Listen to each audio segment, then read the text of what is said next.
Mas eu acho que tem vários pontos muito legais que você falou. Primeiro, Renan, o Aluga-se não só foi feito na época da ditadura, como foi feito por um anticomunista que foi perseguido pela ditadura. O Raul dizia também que foi exilado e torturado pela ditadura, mas ele era meio maluco, inventava umas histórias. Então muita gente não sabe se é verdade que ele foi torturado. Ele disse que foi espancado e tal. Mas é um cara que quebra inteiramente a narrativa, porque era um cara que nunca foi. Escrevi a música falando, se você acha o que eu digo, fascista, mista, simplista, antissocialista, eu admito que você está na pista. Eu sou egoísta. Era o que ele escrevia ali numa época onde a cultura era dominada por um pensamento, se não comunista, meio comunizante ali, marxista profundamente, e ele quebrava isso. Então ele quebra inteiramente essas narrativas sobre o que foi a ditadura, é o que a gente estava falando aqui. Mas tem esses dois grupos, eu acho que vale a pena analisar. Tem esse primeiro grupo, que me parece muito ligado aos jovens dos anos 70. As pessoas lembram muito da geração 68, mas poucos lembram que o que se lembra da geração 68 era minoritário na geração 68. Então, essa turma de vamos contestar os padrões da sociedade era amplamente minoritária lá nos anos 60, 70, quando eles começaram. E existem muitos jovens formados durante o período que a economia brasileira bombava, crescia 10%, 12% ao ano com os militares. Vamos imaginar uma pessoa que tinha 10 anos de idade em 1970, hoje ela tem exatamente o perfil demográfico que você apontou como preferencial para o bolsonarismo. Então, uma pessoa de 60 anos de idade.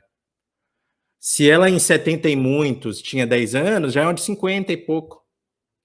Então, são essas pessoas formadas nesse contexto que explicam também um pouco da ansiedade social. O Brasil também é um país profundamente racista e com diversas outras políticas de preconceito e até violência contra minorias, em muitos casos institucionalizada. E essas pessoas se acostumaram com o Brasil que elas vêm sendo roubado delas. Aí já tem e essa análise é muito feita para os evangélicos, eu acho completamente incorreta para os evangélicos. Eu acho que vale um pouco para esse grupo que eu acabei de descrever, que é esse grupo que é ali, em geral, de classe média, de uns 50, 60 anos, como a gente falou, que é muito bolsonarista. Os evangélicos, eu acho que é outra história. Eu acho que existe essa leitura de que os evangélicos são os malvados, racistas, homofóbicos, etc., e não é uma leitura que merece algo mais do que o adjetivo de caricata. Os evangélicos, eu tenho a impressão que eles não são ideológicos como as pessoas pensam que são. É meio que aquela ideia de que meu Deus não está nessa terra. Eu não sirvo ao mesmo Deus que vocês devem. Então, é o cara que quer tocar a vida dele, é o cara que quer ganhar o dinheirinho dele, que quer ter ali uma economia estável. E é por isso que muitas vezes ele adere quando o pastor, que muitas vezes é quem realmente dissemina esse discurso homofóbico e racista com frequência, que leva as pessoas a associarem, alguns grandes pastores, né?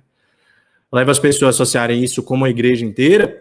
Alguns pastores favorecem e também aderem a isso por questões materiais, de dinheiro, mas existe ali uma ideia do eu preciso ajudar as pessoas que estão ao meu redor, eu preciso ajudar a minha família, eu preciso ajudar a minha comunidade, que muitas coisas esquecem que os evangélicos fazem muito no Brasil. A igreja evangélica não cresce por acaso. A igreja evangélica cresce porque forma uma comunidade de ajuda mútua, de compartilhamento de valores, de conversa sobre a vida, de coisas que vão desde o material, desde a ajuda a um tratamento de dentista para o vizinho que está precisando e é irmão da igreja, não é por acaso que eles se chamam de irmãos dentro da igreja. Da mesma forma que existe também uma conversa para aquele filho que não está conseguindo tirar boas notas na escola, e vai lá o cara da igreja que tem mais experiência com isso, conversa com o menino. É uma comunidade de ajuda mútua e que tem essa teologia da prosperidade bastante, que eu acho que acaba, às vezes, favorecendo o que for gerar menor instabilidade econômica de curto prazo, favorece também o que grupos associados às igrejas apoiam, e a gente sabe que muitos dos pastores estão associados ao presidente atualmente.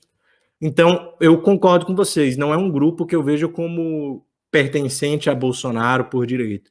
Claro, existem elementos de preconceito nas igrejas existem. Eu sou contra a generalização. Eu acho que a gente já tem no Brasil muita generalização, muito ataque, muita burrice sendo vendida, muito preconceito sendo vendido como análise sobre igrejas evangélicas, mas acho sim que também existe esse fenômeno minoritário, acho que é muito mais o que eu acabei de descrever, de certa afinidade com a visão de Bolsonaro, que se vende como cristã, não tem nada de cristã nessa visão do presidente, não tem nada da caridade que a gente vê em muitas igrejas evangélicas, mas acaba tendo um apelo. Mas o motivo principal é esse anterior que eu citei, é que para essas comunidades que servem a um Deus maior que o Deus dos homens, muitas vezes não importam tanto os valores externos e muito mais a capacidade deles continuarem, conseguir fazendo bem para aqueles que estão ao redor deles. Eu acho isso até bonito, de certa forma, embora não goste do modo como isso se canaliza na política brasileira.